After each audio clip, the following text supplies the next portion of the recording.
আল্লাহু আল্লাহু আল্লাহু আল্লাহ আল্লাহু আল্লাহু আল্লাহু আল্লাহ আল্লাহু আল্লাহ। আসসালামু আলাইকুম ওয়া রাহমাতুল্লাহি ওয়া বারাকাতুহু। আলহামদুলিল্লাহি রাব্বিল আলামিন ওয়াসসালাতু ওয়াসসালামু আলা সাইয়্যিদিল আমবিয়া ওয়াল মুরসালিন ওয়া আলা আলিহি ওয়া সাহবিহি আজমাইন, আম্মা বা'দ। প্রিয় দর্শক, আপনাদের সবাইকে মাহে রমজানের এই বরকতময় সময়ে অনেক অনেক মোবারকবাদ জানিয়ে শুরু করছি বিসলেরি মিনারেল ওয়াটার নিবেদিত ইসলামী জিজ্ঞাসা, পাওয়ার্ড বাই হামদর্দ বিশ্ববিদ্যালয় বাংলাদেশ। আলহামদুলিল্লাহ প্রিয় দর্শক, আমরা আছি আপনাদের সামনে সরাসরি। যে কোনো প্রশ্ন করার জন্য আমাদের কাছে ডায়াল করুন 98331113 অথবা 98331114 এই দুটি নম্বরে।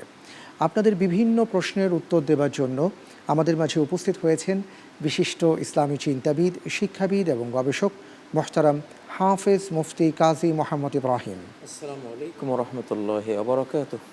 আমাদের মাঝে আরও উপস্থিত হয়েছেন বিশিষ্ট ইসলামী চিন্তাবিদ, শিক্ষাবিদ এবং গবেষক মোহতারাম ডক্টর মোহাম্মদ মনজুর ইলাহি।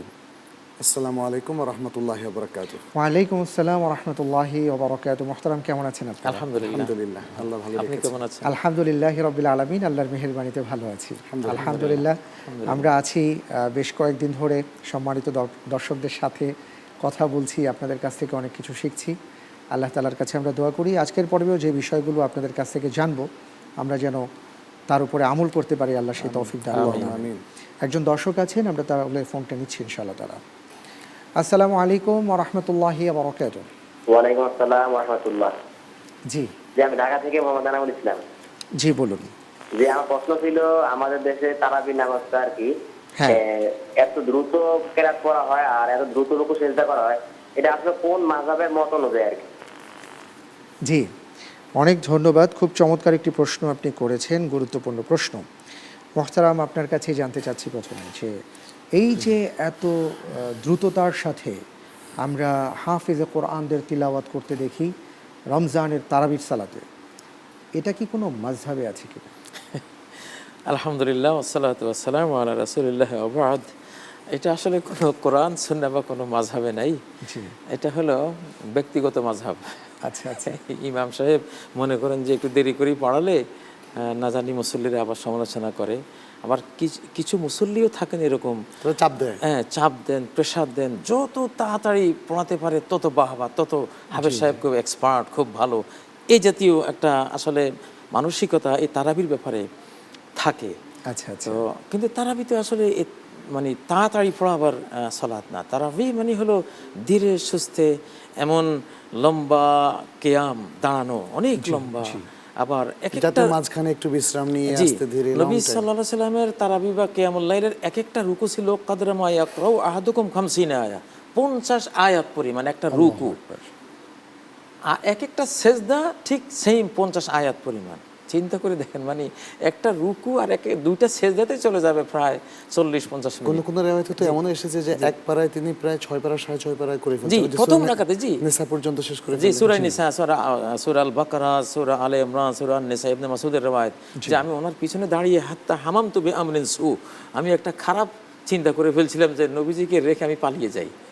এত লম্বা করেছে, এত লম্বা। সুবহানাল্লাহ। তো আসলে তো তারাবি মানে হলো খুব ধীরে সুস্থে আস্তে আস্তে পড়া, একেবারেই উল্টো আমরা আমাদের সমাজ আমরা করছি। আরেকটা কারণ আমি শুনেছি ইতিমধ্যে দু একজন গতকালকে আমাকে বলেছেন, সেটা হচ্ছে কোন কোন মসজিদে 2 বার খতম 3 বার খতমের একটা মানে রেওয়াজ চালু হয়ে গেছে।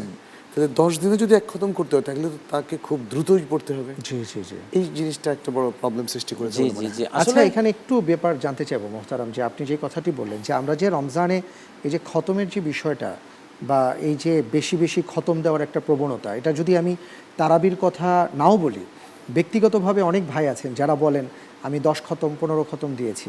এই ক্ষেত্রেও কিন্তু তাদের তিলাওয়াতের মান আসলে কোন দিকে যাচ্ছে, আসলে বিষয়টা কি? আমরা কি খুব বেশি বেশি খতম দেওয়ার দিকে ঝুঁকবো, নাকি মূলত তার তিলের সাথে তিলাওয়াত করে এগিয়ে যাব? তার তিলের সাথে তেলাওয়াত। আচ্ছা আচ্ছা। ওরাতিল কোরআন তার তিলা, এটা তো কোরআনে স্পষ্ট নির্দেশই আছে। তার তিল ছাড়া কোরআন তেলাওয়াত করা যায় না। এটা সালাতেরই আয়াত। সালাতের কুমিল লাইলা ইল্লা কালিলার প্রসঙ্গে সালাতের মানে ব্যাপারে কিয়ামুল লাইলের যে আয়াত আসছে, জি রাইট রাইট। আর এর সাথে আপনার আরেকটা বিষয় হলো মানে অর্থ বোঝারও একটা ব্যাপার আছে। ব্যাপার আছে। মানে আমাদের মানে মুসলিম ভাই বোনেরা ওনারা যদি শুধু প্ল্যান করেন যে 10টা 15টা 20টা খতম করতে পারলে খেল খতম বা জি। মানে একটা অনেক একটা কিছু বিশাল হয়ে গেল আর অ্যাচিভমেন্ট কি। অর্জন হয়ে গেল, এটা জি। ভুল। আচ্ছা, আচ্ছা, আচ্ছা। আসল জিনিস হচ্ছে কোরআন বোঝা, তার তেলের সাথে তেলাওয়াত করা, কোরআনের প্রতি শ্রদ্ধা রাখা ইত্যাদি আদবগুলো রক্ষা করতে হবে। অনেক ধন্যবাদ। একজন দর্শক আছেন, আমরা তার ফোনটি নিচ্ছি। আসসালামু আলাইকুম ওয়া রাহমাতুল্লাহি ওয়া বারাকাতুহু। ওয়ালাইকুম আসসালাম, ঢাকা থেকে বলছিলাম কামরুজ্জামান। জি, কামরুজ্জামান সাহেব বলুন। বডি স্প্রে ব্যবহার করা জায়েজ আছে কিনা? বডি স্প্রে, ওকে, জি আমরা জানবো। মোহতারাম, আপনি কামরুজ্জামান সাহেবের একটি আধুনিক মাসালার এখন সমাধান দেবেন যে বডি স্প্রে আমরা ইউজ করি, এতে কোনো সমস্যা আছে কিনা? বডি স্প্রেতে অধিকাংশ ক্ষেত্রে অ্যালকোহল থাকে, মানে অ্যালকোহলের একটা মিশ্রণ, কারণ এগুলো স্প্রে করার জন্য ওই জিনিসটার প্রয়োজন হয়। তো এখন অ্যালকোহল ছাড়াও পাওয়া যায়, সেটা ব্যবহার করার জন্য আমরা অবশ্যই উদ্বুদ্ধ করব। আর যদি এটা কেউ ব্যবহার করেন, অনেক সময় গায়ে অনেক দুর্গন্ধ হয়ে যায়, তিনি অ্যাভেলেবল হয়তো অ্যালকোহল ফ্রি বডি স্প্রেটা পান না, তখন ব্যবহার করলে তার শরীরে মানে সেটা নিষিদ্ধ, এটাও যেমন নয়, আবার এটা নাজাসতও নয়।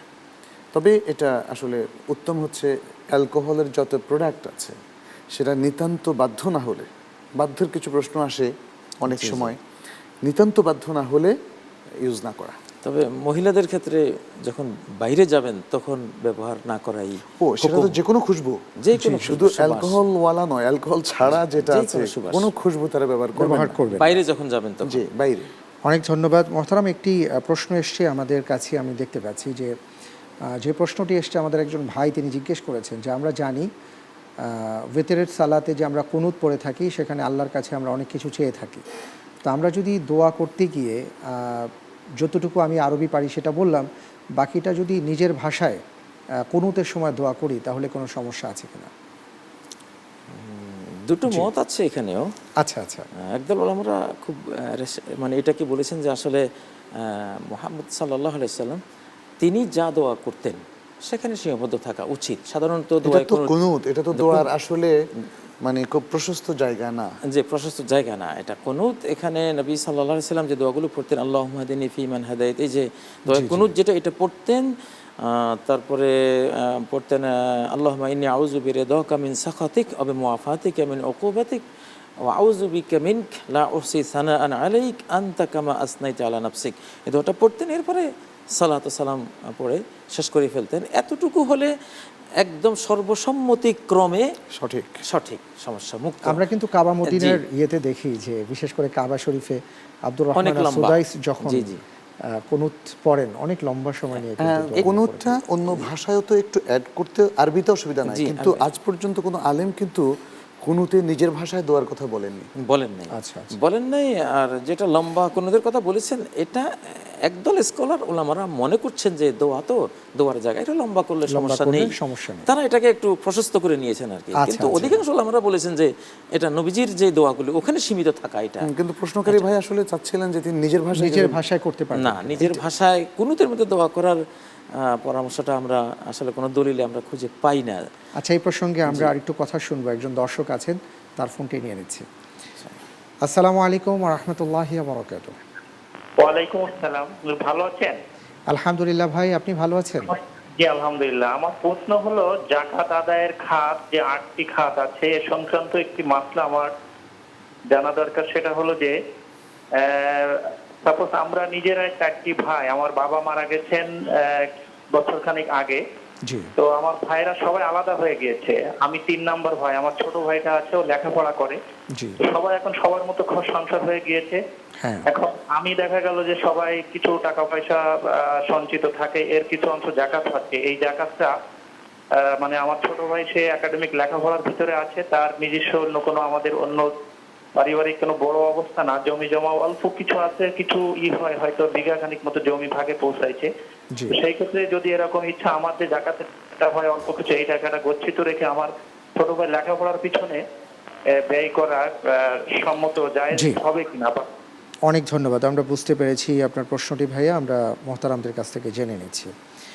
জি মোহতারাম, আপনি শুনেছেন যে ছোট ভাইকে তো জাকাত দেওয়া যায়, তবে মানে আমাদের আপনজনকে যদি আমার অন্য কোনো সোর্স থেকে তাকে দিতে পারি, গিফট হিসাবে সেটা একটু ভালো। উত্তম। কারণ জাকাতটা তো হচ্ছে যতই যা হোক না কেন এটা তো মানুষের একটা করুণা, যদিও হক, এটাও সত্য হক, কিন্তু যদি ভাই যেটা বলেছেন যে তাদের এখন যেহেতু সংসার আলাদা হয়ে গেছে, অন্য ভাইরা যার যার পথ দেখছে, ছোট ভাইকে দেখার মতো আসলে একটু বেশি প্রবলেম দেখা দিয়েছে, এই অবস্থায় তিনি জাকাত নিতে পারেন।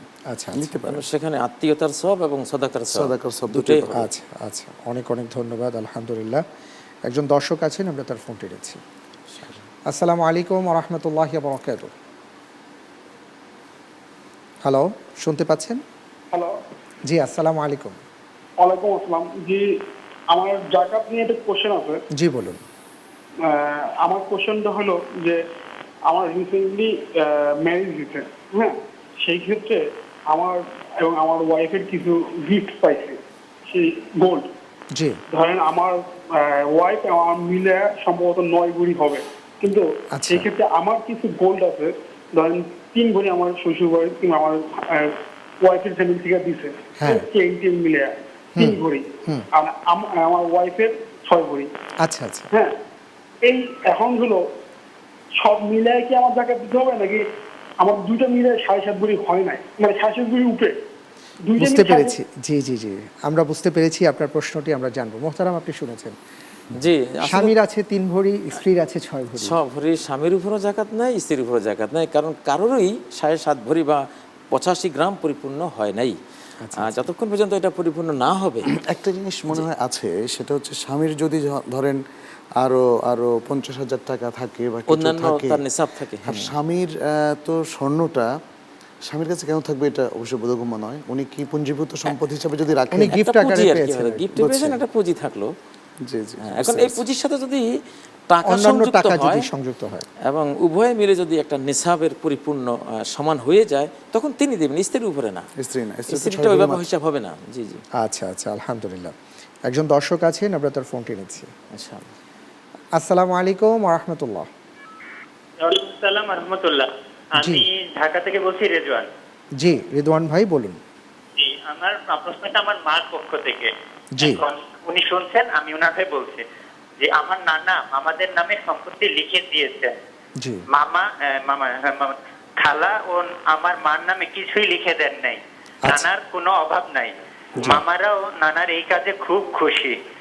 নানাকে বোঝানো হয়েছে মৃত্যুর আগে এভাবে সম্পত্তি লিখে দেওয়া ইসলামী আইন অনুযায়ী ঠিক না, কিন্তু উনি কিছুতেই বুঝতে চান না এই লিখে দেওয়া বিক্রি, দান নাকি উইল।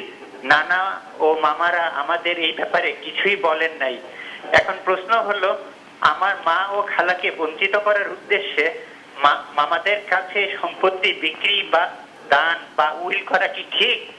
আর আমার একটি দ্বিতীয় প্রশ্ন আছে। জি জি, অনেক ধন্যবাদ ভাইয়া, খুব চমৎকার একটি প্রশ্ন আপনি করেছেন।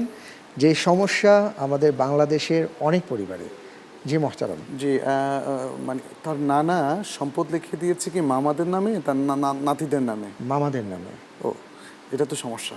ওনার মা আর খালাকে দেননি। খালাকে দেননি, এটা অবশ্যই বড় ধরনের সমস্যা। বিরাট সমস্যা। কারণ রাসূল সাল্লাল্লাহু আলাইহি ওয়াসাল্লাম বলছেন, লা ওয়াসিয়াতা লিওয়ারিস, কোনো উত্তরাধিকারের জন্য এভাবে উইল করা যাবে না। উত্তরাধিকারীদের তো উত্তরাধিকার নির্দিষ্ট, যারা আসহাবা হবেন অথবা আসহাবুল ফুরুদ। আসহাবুল ফুরুদ মানে যাদের অংশটা শরিয়াতে একদম স্পষ্ট করে বলে দিয়েছে, 6 ভাগের 1 ভাগ, 3 ভাগের 1 ভাগ, 2 ভাগের 1 ভাগ ইত্যাদি। আর আসহাবা হচ্ছে সে সমস্ত পুরুষ যারা আসহাবুল ফুরুদ নেওয়ার পরে তারা পাবে, যেমন ছেলে সন্তান, ভাই ইত্যাদি, বাবা, এরাও আসহাবা হতে পারে। এরা সবাই প্রত্যেক উত্তরাধিকারী এবং প্রত্যেকে বড় একটা অংশ পাবেন। এদের কারোর জন্য আগে থেকে উইল করা যাবে না। আর বিশেষ করে যেটা বলেছেন এটা খুবই অবজেকশনেবল, যে মেয়েদের ঠকিয়ে ছেলেদের পক্ষ নেওয়া। জি জি, এটা আমাদের সমাজে একটা জাহিলিয়াত, আসলে ইগনোরেন্স, অজ্ঞতা। এবং এই জাহিলিয়াত যখন আমরা বলি, এটা আসলে সেই প্রাচীন যুগের জাহিলিয়াতের কথা আমরা বলি, যারা মেয়েদের পছন্দ করতো না, তারা শুধু ছেলেদের পক্ষ নিত। এমনকি কন্যাদেরকে তারা জীবন্ত কবর দিত। এখন হয়তো জীবন্ত কবর দিচ্ছে না, কিন্তু এটা তো সম্পত্তি থেকে বঞ্চিত করা কবর দেওয়ার মতোই। জি, তো এটা আমরা অনেক ধন্যবাদ। এবং এই সম্পত্তি বন্টনে যারা জুলুম করে তাদের ব্যাপারে তো সূরা আন-নিসার যে 14 নম্বর আয়াত, যে ওমা ইয়াসিল্লাহ ওয়া রাসূলহু ওয়া ইয়াতাআদ্দা হুদুদা ইউদখিলহু নারান খালিদান ফিহা, যে আল্লাহ রাসূলের এই বন্টনের বিরোধিতা করে, সীমা লঙ্ঘন করে আল্লাহ তাকে জাহান্নামে ঢুকাবেন, চিরস্থায়ীভাবে সে জাহান্নামে থাকবে। ভয়ঙ্কর এক এখানে হুমকি দেয়া আছে। কিন্তু আমি একটু অবাক হচ্ছি যে একজন বাবা কি করে মেয়েদের প্রতি এভাবে বেইনসাফ করতে পারেন? ছেলে তার সম্পদ, মেয়ে কি তার মানে সন্তান, মেয়ে কি তার সন্তান না? সন্তান নন। দুই সন্তানের মধ্যে কি তার শোণিত প্রবাহিত হচ্ছে না? মানে খুব অদ্ভুত ব্যাপার এটা। অনেক ধন্যবাদ। পরের প্রশ্নে যাচ্ছি, একজন দর্শক আছেন। আসসালামু আলাইকুম ওয়া রাহমাতুল্লাহি ওয়া বারাকাতুহু। ওয়ালাইকুম আসসালাম রহমতুল্লাহি ওয়া বারাকাতুহু। আমি আপনার সিলেট ফুলৌড়া থেকে বলছি। আমার নাম মোহাম্মদ মুস্তাফিজুর রহমান উজ্জ্বল। আমার প্রশ্ন হইল 1 নম্বর, কলিমাতে তয়্যিবা লা ইলাহা ইল্লাল্লাহ মুহাম্মাদুর রাসূলুল্লাহ হবে না আল্লাহ হবে? আচ্ছা, জি, অনেক ধন্যবাদ। আসলে আমরা দেখেছি যে অনেকেই আছেন কিছু কিছু উচ্চারণ নিয়ে খুব কনফিউশনে থাকেন। তো আমাদের এই ভাই আর কি এমন একটি কনফিউশনে পড়ে গেছেন। যে মোহতারাম একটু জানতে চাই। লা ইলাহা ইল্লাল্লাহু মুহাম্মাদুর রাসূলুল্লাহ হবে। সূরা আল ফাতহির 29 নম্বর আয়াতে আল্লাহ বলেছেন মুহাম্মাদুর রাসূলুল্লাহি ওয়াল্লাযিনা মাআহু। এটা ডাইরেক্ট কোরআনের আয়াত, মুহাম্মাদুর রাসূলুল্লাহি ওয়াল্লাযিনা মাআহু। অতএব এখানে রাসূল আল্লাহ বলার কোনো সুযোগ নেই। রাসূলুল্লাহ লাম গিয়ে লামকে ধরবে পেশ সহ, রাসূলুল্লাহ। জি, আচ্ছা, এখানে একটু বিষয় আছে। উনি কালেমা তাইয়্যিবা বলেছেন, লা ইলাহা ইল্লাল্লাহ মুহাম্মাদুর রাসূলুল্লাহ একসাথে করে ফেলেছেন। কিন্তু কালেমা তাইয়্যিবা কাশাজারাতিন তাইয়্যিবা যেটা কোরআনে বলা হচ্ছে সেটা তো শুধু লা ইলাহা ইল্লাল্লাহ, শুধু লা ইলাহা ইল্লাল্লাহ। মুহাম্মাদুর রাসূলুল্লাহ এটা আরেক আয়াতের পার্ট। ওটা কালেমা শাহাদাতের অংশ। জি, শাহাদার মানে এখানে একটা পার্ট, ওখানে একটা পার্ট, কিন্তু কালেমা তাইয়্যিবা বলে শুধুই লা ইলাহা ইল্লাল্লাহ। অনেক ধন্যবাদ, খুব চমৎকারভাবে আমাদের জ্ঞান অর্জন হচ্ছে, জাযাকুমুল্লাহ।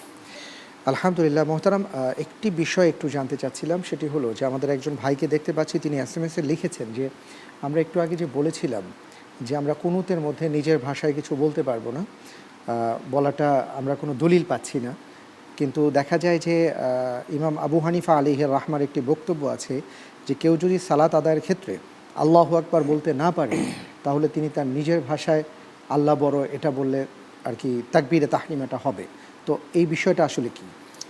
এটি ইমাম আবু হানিফা রহমতুল্লাহ আলাইহির একটা ইজতিহাদ ছিল যে আরবি ভাষার বাইরে ফার্সিতেও কেউ যদি কোরআনকে অনুবাদ করে পড়ে সালাত হয়ে যাবে। কিন্তু পরে উনি ইজতিহাদ থেকে ফিরে এসেছেন, রুজু করেছেন যে না, এটা হবে না। এই জন্য ইমামরা সবাই বলতেন যে দেখো আমরা আজকে একটা চিন্তা করি, গবেষণা করি, কালকে আবার দেখি যে না এটা ঠিক না, আমরা ফিরে আসি। আমাদের সব কথা তোমরা ধরো না, আমল করো না, করার চেষ্টা করো না, কোরআন সুন্নাহ বেসড হয়েছে কিনা, আমাদের যে কোনো বক্তব্য কোরআন সুন্নাহর সাথে মিলে কিনা ওইটা আগে দেখবা। তো এটা ওনার আগের একটা কথা ছিল, কিন্তু পরে উনি ফিরে এসেছেন, এটাকে রদ করে দিয়েছেন। অনেক ধন্যবাদ। একজন দর্শক আছেন, আমরা তার ফোনটি নিই। আসসালামু আলাইকুম ওয়া রাহমাতুল্লাহি ওয়া বারাকাতুহু। ওয়ালাইকুম আসসালাম ওয়া রাহমাতুল্লাহি ওয়া বারাকাতুহু। জি বোন, আপনার টেলিভিশনের সাউন্ডটি কমিয়ে দিন। জি, একদম ভলিউমটা কমাই দিন। আপনার টেলিভিশনের সাউন্ডটি কমিয়ে দিন। জি, হ্যালো স্যার। জি, আমরা শুনতে পাচ্ছি, আপনি বলুন। হ্যালো। হ্যাঁ, আমার একটা প্রশ্ন আছে। হ্যাঁ, বলুন। একটা প্রশ্ন হচ্ছে যে আমি অনেক নামাজ কালাম করি এবং হচ্ছে যে সালাত মানে তাহাজ্জুদের সালাত আদায় করি, রোজা রাখি, কিন্তু আমার মনের ভিতরে একটা সমস্যা আছে। সমস্যার কারণে আমি অনেক অসুস্থ হয়ে পড়ছি এবং ডাক্তার দেখাচ্ছি। সেই সমস্যা হচ্ছে কি, আমি রাস্তাঘাটে গেলে পুকুর দেখলে, আমি সালাত আদায় করতে গেলে ওই পুকুর আমার মনের ভিতরে ভেসে ওঠে। আচ্ছা, এর থেকে আমার মুক্তি পাওয়ার কি উপায়? জি, অনেক ধন্যবাদ বোন, আপনি যে সমস্যার কথা বললেন। আমরা দোয়া করি আল্লাহ তাআলা আপনার এই সমস্যাকে দূর করে দিন। এই ব্যাপারে আরও কি করা যায় মোহতারাম বলবেন। জি মোহতারাম। এটা একটা ওয়াসওয়াসা, এবং এই ওয়াসওয়াসাটা আসলে অনেক সময় একটা মানসিক রোগের প্রাথমিক লক্ষণ। শুরু থেকেই ওয়াসওয়াসাকে দূর করতে হবে, এবং ওয়াসওয়াসা সবসময় শয়তানের পক্ষ থেকে। এই জন্য ওই যে ফাস্তাইজ বিল্লাহি মিনাশ শাইতানির রাজিম, আল্লাহ তাআলা যেটা বলছেন, যখন শয়তান তোমাদের অন্তরে কোনো কুমন্ত্রণা দেয়, এটা এক ধরনের কুমন্ত্রণা, কিন্তু কুমন্ত্রণাটা একদম স্বাভাবিক সুস্থ মানুষের মনে ততটা প্রবলেম সৃষ্টি করে না। যারা মানসিকভাবে একটু দুর্বল, অথবা যাদের মধ্যে ওই যে সূচিবায়ু বলা হয় বাংলাতে, এই জিনিসটা একটু বেশি, তখন তাদের মধ্যে প্রবলেমগুলো আস্তে আস্তে বড় হয়ে যায়। এটার জন্য নিয়ম হচ্ছে তিনি আউযু বিল্লাহি মিনাশ শাইতানির রাজিম পড়বেন এবং নিজের উপর নিয়ন্ত্রণ আনার চেষ্টা করবেন। ভাববেন যে না, এগুলো ঠিক নয়, এই আর এছাড়া এটা যদি খুব বড় ধরনের সমস্যা হয় তাহলে তো ডাক্তারের পরামর্শ নিতে হবে। তবে আমার কাছে যেটা মনে হয়, যিনি একটা প্রশ্ন এভাবে করতে পারলেন, নিজের প্রবলেমটাকে আইডেন্টিফাই করতে পারলেন, তাহলে তার প্রবলেমটা আসলে খুবই সাধারণ। সেক্ষেত্রে মানসিকভাবে শক্তিশালী হবেন আর শয়তান থেকে সবসময় আল্লাহর কাছে আশ্রয় নেবেন, তাহলে হয়ে যাবে ইনশাআল্লাহ তাআলা। অনেক ধন্যবাদ। একজন দর্শক আছেন, আমরা তার ফোনটি নিচ্ছি। হ্যালো, আসসালামু আলাইকুম ওয়া রাহমাতুল্লাহি ওয়া বারাকাতুহু। আচ্ছা, জি বলুন। যে আমার একটা প্রশ্ন হলো, জি আমার আম্মা অসুস্থ, বুঝছেন? আচ্ছা। রোজা রাখতে পারতেছ না এখন। জি। তো এখন এই রোজার কাফারাটা কি হইতে পারে? জি, অনেক ধন্যবাদ ভাইয়া, আমরা জানবো ইনশাআল্লাহ তাআলা। জি মোহতারাম, আপনি শুনেছেন আমাদের যে ভাই প্রশ্ন করেছেন তার মা অসুস্থ, রোজার কাফারা কি হতে পারে? আমরা আসলে একাধিকবার এই প্রশ্নের জবাব দিয়েছি। সূরা আল বাকারার 184 নম্বর আয়াতে আল্লাহ বলেছেন, এখন ওনার আম্মু কি ধরনের কারণে রোজা রাখতে পাচ্ছেন না। সাধারণ যদি রোগ হয় যেটা ভালো হবার সম্ভাবনা আছে তাহলে কাজা করলে চলবে। ফামান কানা মিনকুম মারিদান আও আলা সাফার ফাইদ্দাতুম মিন আইয়ামিন উখর। কেউ যদি অসুস্থ হয়, মুসাফির হয়, তাহলে সে অন্য সময় অন্য মাসে রমাদানের এই ভেঙে ফেলা রোজাগুলো সে রেখে দেবে, তাহলে হয়ে গেল। আর তার মা যদি এমন হন যে অনেক বয়স্ক বা এমন অসুস্থ যে সেখান থেকে আর সুস্থ হওয়ার সম্ভাবনা নেই, তাহলে ফিদিয়াতুন তাআমু মিসকিন, একটি রোজার জন্য একজন মিসকিনকে ফিদিয়া দেবেন। ফিদিয়া হলো এক বেলা খাবার, অথবা 1.25 কেজি থেকে 1.5 কেজি গম, আটা, চাল, ডাল, যেটাই দেন আর কি আমাদের দেশে যে খাবার। এটা হবে ফিদিয়া, এটা কাফারা না। এটা কাফারা না। কাফারা তো হলো মারাত্মক জিনিস। এক রোজা ভাঙলে 60 রোজা 2 মাস কন্টিনিউ, সেটা হলো দাম্পত্য সম্পর্ক করলে যদি কেউ রমজানের দিনের বেলায় করে। তো অনেক ধন্যবাদ। একজন দর্শক আছেন, আমরা তার ফোনটি নিচ্ছি। আসসালামু আলাইকুম ওয়া রাহমাতুল্লাহি ওয়া বারাকাতুহু। ওয়ালাইকুম আসসালাম ওয়া রাহমাতুল্লাহি ওয়া বারাকাতুহু। আমি উত্তরা থেকে হাসিনা বলছি। হ্যাঁ ভাইয়া, আমার দুইটা প্রশ্ন। একটা আমার হলো আমার এক আত্মীয়র পক্ষ থেকে, উনি হলো তারাবি নামাজ পড়তে দুর্বল হইতেছেন, খালি ভুলে যাচ্ছেন কত রাকাত পড়বেন। তো উনি জানতে চেয়েছেন যে 2 রাকাত না পড়ে উনি কি 4 রাকাত করে পড়তে পারবেন কিনা, এটা এলাও কিনা। আচ্ছা। হ্যাঁ, আর আমার দ্বিতীয় প্রশ্ন যে আমরা তো সাধারণত নামাজে প্রথম রাকাতে বেশি আয়াত পড়ি, দ্বিতীয় রাকাতে কম আয়াত পড়ি। এই পার্থক্যটা কতটা, মানে সর্বোচ্চ কতটা হতে পারে? আচ্ছা, জি অনেক ধন্যবাদ আপনাকে, আমরা জানবো ইনশাআল্লাহ তাআলা। মোহতারাম, প্রথম প্রশ্নের উত্তরটি একটু জানতে চাই। তারাবি নামাজে উনি ভুল করছেন এবং ভুলটাকে একটু মিনিমাইজ করার জন্য উনি 4 রাকাত করতে চাচ্ছেন। না, এটা সঠিক হবে না, কারণ রাসূলুল্লাহ সাল্লাল্লাহু আলাইহি ওয়াসাল্লাম বলছেন সালাতুল লাইলি মাতনা মাতনা, রাতের সালাত হচ্ছে 2 রাকাত। তারাবির নামাজ আমরা বোধ করি এ পর্যন্ত কোনো এক্সাম্পল পাইনি বিভিন্ন মাযহাবের মধ্যে অথবা বিভিন্ন লোকদের মধ্যে যে কেউ 4 রাকাত একসাথে পড়েছেন। অতএব 2 রাকাত করে যেখানে সুন্নাহ স্পষ্ট করে আমাদেরকে রেকমেন্ড করেছে, আমরা সেটা ভায়োলেট করব না। যদি উনি ভুলে বেশি পড়ে ফেলেন, অসুবিধা নেই তো, কোনো অসুবিধা তো নাই। আর তারাবির নামাজের ব্যাপারে সঠিক কথা হচ্ছে রাসূল সাল্লাল্লাহু আলাইহি ওয়াসাল্লাম 8 রাকাত পড়েছিলেন, তারপরে সাহাবায়েও কেউ 8 রাকাত পড়েছিলেন। যেমন মুয়াত্তার মধ্যে ওমর ইবনুল খাত্তাব থেকে যেই উবাই বিন কাবের ইমামতিতে যে রিওয়ায়াতটা আছে, সহিহ রিওয়ায়াত, ওখানে 11 রাকাতের কথা এসেছে রাসূল সাল্লাল্লাহু আলাইহি ওয়াসাল্লামের মতো। কিন্তু আমরা দেখতে পাচ্ছি আইম্মায়ে কেরাম এবং সাহাবায়ে কেরামদের মধ্যে কেউ কেউ এর থেকেও বেশিও পড়েছেন। রাসূল সাল্লাল্লাহু আলাইহি ওয়াসাল্লামের কথা থেকে সে পারমিশন পাওয়া যায়। তাহলে বেশি কতটুকু পড়বে? কেউ বলেছেন 20 রাকাত, কেউ 36 রাকাত, কেউ আরও বেশি। অতএব বেশি পড়ার মধ্যে কোনো সমস্যা নেই। জি। আর আরেকটি প্রশ্ন আমাদের বোন করেছিলেন যে আমরা সালাতের মধ্যে প্রথম রাকাতে একটু বেশি আয়াত, দ্বিতীয় রাকাতে একটু কম আয়াত যে পড়বো, এই পার্থক্যটা কতটুকু? আর এটা কি ধরনের আসলে বিষয়? এটা কি সুন্নাহ না মুস্তাহাব না কি? এগুলি সুন্নাহর মধ্যে পড়ে। নবী সাল্লাল্লাহু আলাইহি ওয়াসাল্লাম পড়তেন। যেমন পার্থক্যটা যেমন ভিতরের মধ্যে প্রথম রাকাতে সাব্বিহ ইসমা রাব্বিকাল আ'লা, এখানে প্রায় 15-16 আয়াতের মতো মোটামুটি। দ্বিতীয় আয়াতে কুল ইয়া আইয়ুহাল কাফিরুন, এটা 5-6 আয়াত। তো ওখানে 15-16 আয়াত, এখানে 5-6 আয়াত। অর্ধেক বেশ হলে কোনো সমস্যা নেই। এটার কোনো, এটা খুব বড় কিছু না। এটা এমন কোনো মূল নীতি নেই যে এত কম হতে হবে বা এটা সমান হলেও সমস্যা নাই। মানে রাসূল সাল্লাল্লাহু আলাইহি ওয়াসাল্লামের যে সালাতের হাদিসগুলো দেখা যায়, তাতে দেখা যাচ্ছে যে ম্যাক্সিমাম সময় প্রথম রাকাতে একটু বেশি আর দ্বিতীয় রাকাতে একটু কম। কিন্তু একটা জায়গায় মনে একটু উল্টো দেখা যায়, যেমন সালাতুল জুমার ক্ষেত্রে তিনি সাব্বিহ ইসমা আ'লা পড়তেন, পরবর্তীতে গাশিয়া কিন্তু একটু বড়, তো সুতরাং পরের রাকাতে একটু বেশি হলেও কিন্তু সমস্যা নাই। ধন্যবাদ। একজন দর্শক আছেন, আমরা তার ফোনটি নিচ্ছি। আসসালামু আলাইকুম ওয়া রাহমাতুল্লাহি ওয়া বারাকাতুহু। ওয়ালাইকুম আসসালাম ওয়া রাহমাতুল্লাহ। আমি মিরপুর থেকে বুলবুল আহমেদ বলছি। আচ্ছা আচ্ছা, আমার 3টা প্রশ্ন। জি। 1 নম্বর প্রশ্ন হচ্ছে, আমার মা বোনেরা নামাজ পড়ে কিন্তু একামত দেন না, তো মেয়েদের ক্ষেত্রে একামত দেওয়ার প্রয়োজন আছে কিনা? জি। আর 2 নম্বর হচ্ছে, এলাকায় কেউ মারা গেলে মৃত ব্যক্তির নামে দোয়া পড়ে অথবা কোরআন পড়ে তাদের নামে বক্সায় দেওয়া হয়, এটা করলে মৃত ব্যক্তির কোনো উপকার হয় কিনা বা এটা শরীয়তসম্মত কিনা? জি, অনেক ধন্যবাদ, অনেক অনেক ধন্যবাদ ভাইয়া। আমরা জানবো ইনশাআল্লাহ তাআলা। মোহতারাম, আপনার কাছে জানতে চাচ্ছি যে নারীরা যখন জামাত পড়বেন অথবা নামাজ পড়বেন, ফরজ নামাজ পড়বেন, তখন তাদের একামত দিতে হবে কিনা? দিতে হবে কিনা দিলে তো কোনো সমস্যা নেই, তারা ব্যক্তিগতভাবে, কারণ সালাতের সাথে আজান জড়িয়ে আছে, একামত জড়িয়ে আছে। সালাত যখন আমরা শুরু করি তখন একা পড়লেও সেখানে একামত আমরা দিতে পারি, পুরুষ নারী সবাই দিতে পারে। নারীদের এমনি আজানের কথাটা হয়তো ওইভাবে আসে না, না, নারীরা আজান দেবে না, আজান পুরুষরা দেবে, পুরুষরা দেবে, কিন্তু তারা যখন সালাত পড়বেন তারা একামত দিলে একাকি পড়লেও দেয়া যাবে, কিন্তু বাধ্য নন। না, বাধ্যতামূলক না। আচ্ছা আচ্ছা, পার্ট। জি। আর আরেকটি বিষয় জানতে চেয়েছিলেন যে এই যে বিভিন্ন ক্ষেত্রে কেউ ইন্তেকাল করলে, মৃত্যুবরণ করলে তার পক্ষ থেকে যে কোরআনে কারিমের তিলাওয়াত করা হয়, এবং আমাদের একটা প্রচলিত শব্দ আছে বকশে দেওয়া। হ্যাঁ, যে এটা ওলামাদের মধ্যে দুটো গ্রুপ আছে অবশ্য। আচ্ছা আচ্ছা, যারা মনে করেন যে কেরাতুল কোরআন একজনের কেরাত দিয়ে মৃতরা উপকৃত হতে পারে, কিন্তু এটা শুদ্ধ নয় আসলে।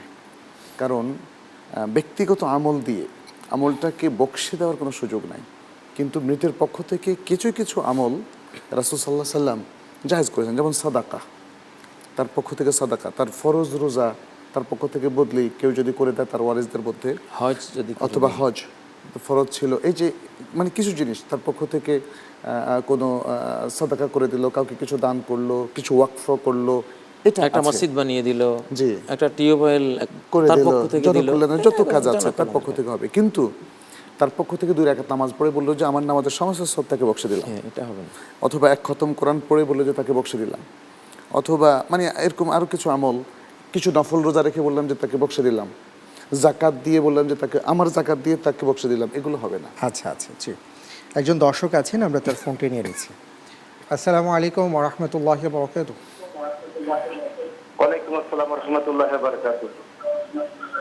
জি, আমি পুরান ঢাকা থেকে মোহাম্মদ আবু আলম বলছিলাম। জি ভাইয়া বলুন। জি ভাই, আমার প্রশ্ন হলো যে আমার আশেপাশে কিছু বন্ধু বান্ধব সৌদি আরবের সাথে মিলে একদিন আগে রোজা করতেছে, একদিন আগে ঈদ করতেছে, এটা কতটুকু শরীরের মধ্যে যুক্তিসঙ্গত এটা জানতে চাচ্ছিলাম। জি, অনেক ধন্যবাদ, আমরা জানবো ইনশাআল্লাহ তাআলা। জি মোহতারাম, আমাদের দেশে, এদেশের ওলামায়ে কেরাম লোকাল মুন সেটিংয়ের ভিত্তিতে এই মতটা পোষণ করে থাকেন, এবং সেটাকে সরকারি স্থানীয় প্রশাসন সেটাকে এন্ডোর্স করে এবং সে অনুযায়ী ঘোষণা দেয়। অতএব এই এলাকার, এই দেশের লোকদের জন্য বিধেয় হচ্ছে লোকালের সাথেই রাখা। আর যখন সিদ্ধান্ত কখনো পরিবর্তন হয় তখন সেটা কনসিডার করা যাবে, কিন্তু তার আগ পর্যন্ত যেটা আমরা দেখি, কারণ এটা আমরুন কাদাই, মানে এই চাঁদ দেখার বিষয়টা নির্ধারিত হবে কাদার মাধ্যমে, জুরিসডিকশন এর মাধ্যমে, অর্থাৎ এটা কোনো একজন ব্যক্তি একক সিদ্ধান্তে নেবে না। আর যেটা আমাদের আমল হয়ে আসছে লোকাল মুন সাইটিংয়ের ভিত্তিতে বা রিজিওনাল মুন সাইটিংয়ের ভিত্তিতে দেখা, এই আমলটা ভ্যালিড, এই আমলটাকে কেউ বলেননি যে বাতিল, কারণ 1400 বছর ধরে এই আমল চলে আসছে।